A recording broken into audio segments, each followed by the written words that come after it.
주신 하나님의 말씀은 욥기 42장 1절에서 6절까지의 말씀입니다. 욥이 여호와께 대답하여 이르되 주께서는 못하실 일이 없사오며 무슨 계획이든지 못 이루실 것이 없는 줄 아오니 무지한 말로 이치를 가리는 자가 누구이니이까. 나는 깨닫지도 못한 일을 말하였고 스스로 알 수도 없고 헤아리기도 어려운 일을 말하였나이다. 내가 말하겠사오니 주는 들으시고 내가 주께 묻겠사오니 주여 내게 알게 하옵소서. 내가 주께 대하여 귀로 듣기만 하였사오나 이제는 눈으로 주를 배옵나이다. 그러므로 내가 스스로 거두어드리고 티끌과 제 가운데에서 회개하나이다. 아멘. 우리가 오늘 읽은 욥기 42장의 말씀은 욥기의 마지막 장이면서 욥기를 이해하는 아주 중요한 핵심이 되는 장입니다.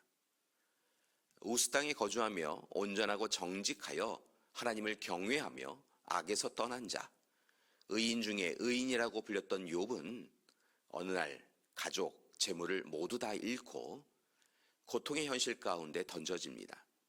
그의 몸은 질병으로 괴로웠습니다. 그 가운데서도 욥은 하나님을 신뢰합니다. 자신에게 일어난 일에 대하여 인내합니다. 그런데 욥기를 읽다 보니 욥이 오직 하나님의 뜻 행하심에 순종만 한 것은 아닌 듯합니다. 친구들의 인과응보적 이야기에 반대하며 논쟁하였을 뿐만 아니라 하나님께서 자신에게 행하신 징벌의 부당함을 이야기하며 하나님의 행하심에 때로는 항변하기도 합니다. 물론 이후에 그의 항변은 하나님 앞에 용서를 간구한 것으로 변합니다. 그때 친구들과의 논쟁으로 힘겨워하던 욥에게 하나님이 찾아오십니다. 그리고 욥을 트집을 잡는 자라고 부르며 네가 누구이기에 전능자인 하나님을 의심하느냐라고 물으시며 침묵하라라고 말씀하십니다. 이에 오늘 말씀에서 욥은 하나님의 크심과 자신의 자금을 고백하며 회개합니다. 자신의 어리석음과 무지를 고백합니다. 그리고 이제 스스로 의롭다고 생각하며 살아온 자신을 부끄러워하며 하나님의 용서를 간구합니다.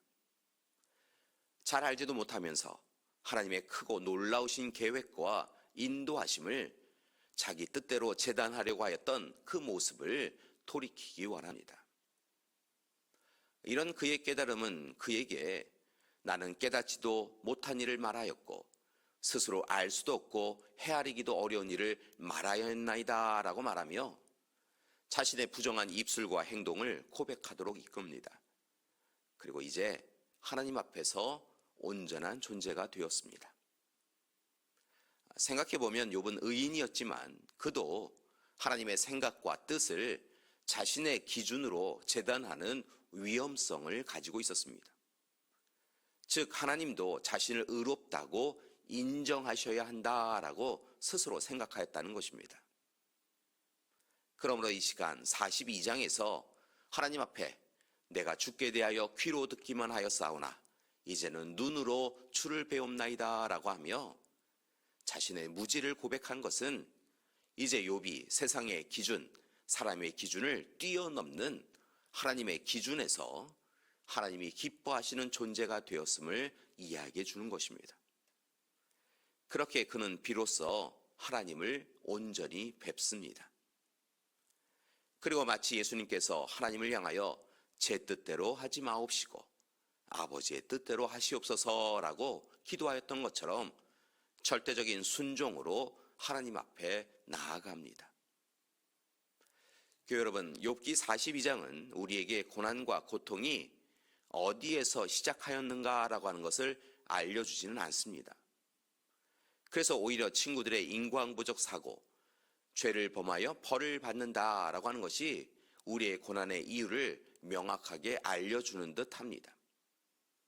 그런데 욥기의 말씀을 보면 욥의 인생은 꼭 그렇지는 않았지요. 실은 우리의 삶도 그렇습니다. 하나님의 사람으로 진실하게 살아가는 사람이 때로는 고난당합니다. 오히려 누구나 인정하는 악인의 삶이 잘 되고 그가 잘 사는 것처럼 보입니다. 그래서 과연 인생이 무엇인가 질문할 수밖에 없습니다. 그리고 이 세상의 주권자요, 우리의 삶의 주관자이신 하나님은 왜 지금도 침묵하시는가라고 하는 의문이 들 때가 있습니다. 그때 욥기가 우리에게 지혜를 줍니다. 욥기는 우리에게 고난의 상황이 어디에서 왔는가라는 것보다 더욱 중요한 것은 그 가운데 하나님을 신뢰하는 것이다 라고 말하고 있는 것입니다. 즉, 나는 왜 이렇게 힘든 삶을 살고 있는가 보다 우리가 더 많이 마음을 기울일 것은 힘겨운 삶 가운데서도 하나님께서 우리와 함께 하시는 하나님이시라고 하는 고백을 해야 한다는 것입니다. 그것이 우선되어야 합니다. 그래야 우리는 자신을 힘겹게 만드는 고통을 조금 떨어져서 바라볼 수 있고 그 고난의 이유를 분별할 수 있습니다. 그리고 고통으로 인하여 자신을 잃어버리지 않습니다. 오히려 자신을 추슬러 일으킬 수 있습니다.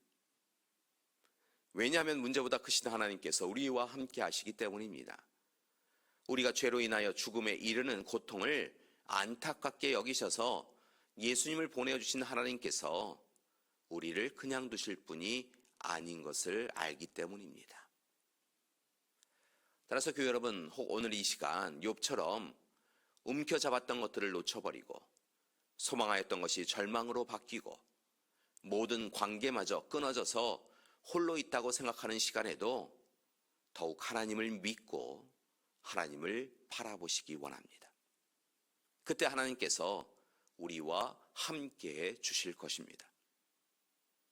오늘 하루도 욥과 함께 하시는 하나님께서 우리와 함께 하심을 믿음으로 바라보고 하나님과 동행하는 하루 되길 기도합니다. 함께 기도하시겠습니다. 하나님, 오늘 이 시간 욥의 깨달음이 우리에게도 있기를 소망합니다. 우리는 모든 일이 우리의 의지대로, 우리의 뜻대로 잘 되기를 소망하였지만 그렇지 않을 때가 더욱 많은 것을 봅니다. 그때마다 하나님 왜입니까? 라고 우리는 기도하였는데 하나님, 분명한 것은 오늘 이 시간 하나님이 우리와 함께 하심이 더 큰 복인 것을 기억하게 하여 주시옵소서. 그리고 또한 하나님 앞에 나아가 하나님을 의지하고 의뢰하는 삶으로 우리의 삶이 변화될 수 있도록 도와주시옵소서. 하나님, 혹 이 시간 어려운 시간을 보내고 있는 우리 믿음의 가족이 있습니까? 하나님, 연약한 몸으로 잡으러 곤고한 삶으로 눈물 흘리고 있는 이들이 있습니까? 만나 주시옵시고 욥에게 허락하신 은혜를 베풀어 주시옵소서.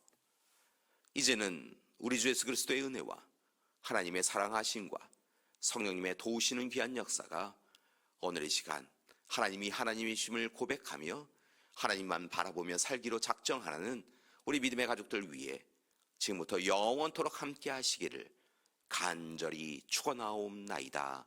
아멘.